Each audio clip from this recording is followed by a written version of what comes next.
The knock came just as the sun cracked the horizon, a sharp sound that cut through the quiet like a blade. Michael Carter stood frozen in the narrow hallway of his small Ohio house, heart racing, still wearing the stiff jacket from a night job no one wanted. His hands smelled faintly of industrial cleaner, his eyes burned from exhaustion, and for a brief, terrifying second he wondered if something had happened to his son while he was gone. He had taken that job because fear had already taken everything else, and fear never knocked politely. Before the story pulls you in any deeper, pause for a moment and, if you believe in kindness, second chances, and the quiet strength of ordinary people, please like this video, leave a comment, share it with someone who needs hope, and subscribe to the channel so more stories like this can reach the right hearts. Michael was 36 and had learned the hard way how fast life could turn. 2 years earlier, his wife Hannah had died after a sudden illness that did not care about plans or promises. Overnight, he became both mother and father to 7-year-old Noah, a gentle boy with thoughtful eyes and a habit of asking questions at the worst possible times. Medical bills swallowed their savings, grief hollowed out their home, and the steady job Michael once had at a manufacturing plant disappeared when layoffs came. Pride kept him searching longer than he should have, and desperation finally pushed him into a night position cleaning a massive private estate outside Columbus, a place so large it barely felt real. The agency warned him that no one stayed long, that the hours were brutal, the rules strict, and the isolation heavy, but Michael took it anyway because food and rent did not wait for better options. Every night, after tucking Noah into bed and leaving a handwritten note on the kitchen table explaining where he was going and when he would be back, Michael drove 40 minutes through empty highways. The estate loomed behind. Iron gates and old trees, a shadowed kingdom of stone paths and glass walls. His work began at midnight and ended just before dawn, and the silence inside those halls pressed against his chest. He scrubbed marble floors, polished windows taller than his childhood home, and wiped fingerprints from surfaces that probably cost more than his car. Cameras watched him from corners, and he followed instructions to the letter, careful not to touch anything he was not assigned.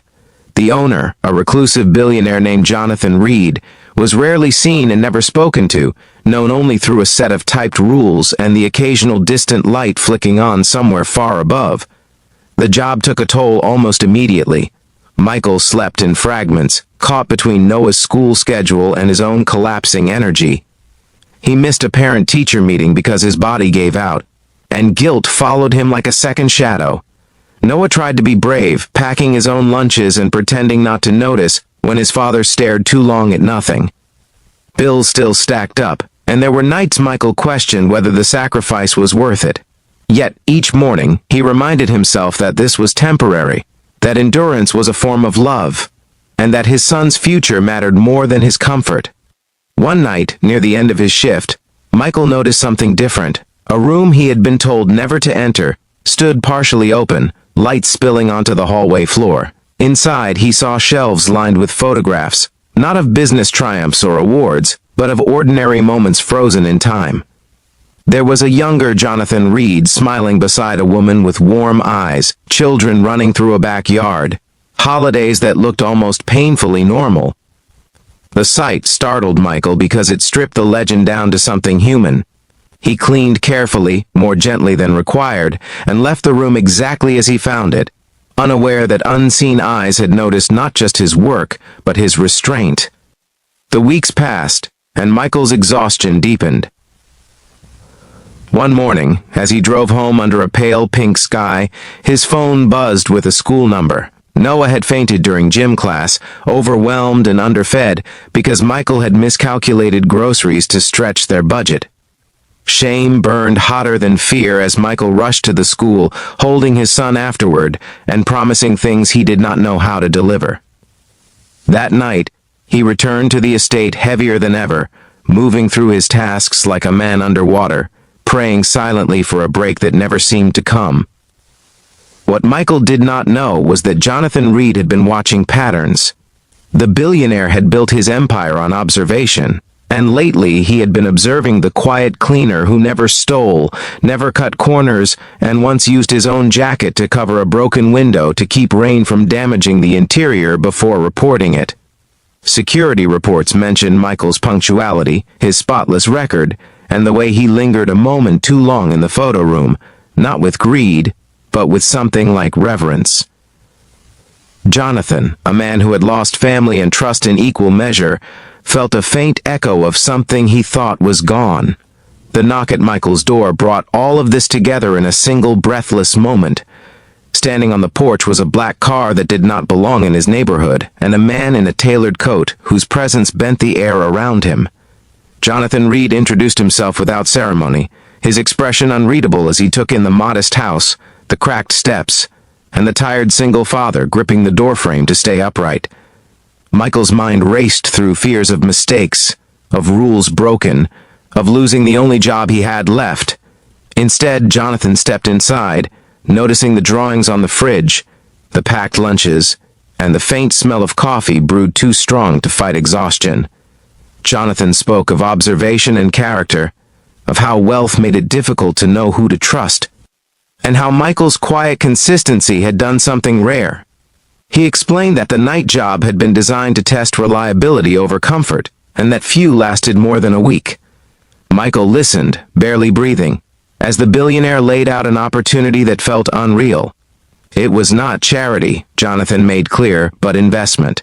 He offered Michael a full-time facilities management position with humane hours, benefits, and a salary that could rebuild a life, along with a scholarship fund set aside for Noah's education, not as pity, but as belief in what the boy could become. Tears came then, not dramatic, but unstoppable, the release of a man who had carried too much for too long.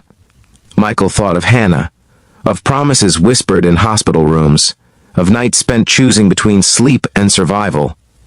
He thought of Noah's thin arms around his neck, and the way hope had felt like a dangerous luxury. Jonathan, for his part, looked away, uncomfortable with emotion yet strangely moved by it. He admitted that seeing Michael's devotion had reminded him of the man he once wanted to be before loss hardened him, and that helping rebuild one family felt like a small step toward repairing something inside himself. Life did not transform overnight, but it changed direction. Michael moved to day shifts, ate dinner with Noah at a table no longer shadowed by fear, and learned how to rest without guilt.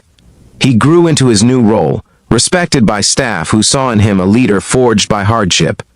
Noah thrived, his laughter returning, his questions once again curious instead of worried. Jonathan Reed remained a distant presence, but not an absent one, checking in through letters and occasional visits that always ended with him lingering by the drawings on the fridge, quietly thoughtful. As this story draws near its end, if it has touched your heart, please take a moment to like the video, share it with someone who might be struggling, and subscribe so these stories of quiet courage can keep finding their way to those who need them. Just before we close, I have one special request for you. Please comment below with the word hope if you believe that unseen sacrifices matter and that kindness can arrive when we least expect it. On certain mornings, when the sun rises just right, Michael still remembers the knock that changed everything. He remembers the weight of fear and the relief of grace,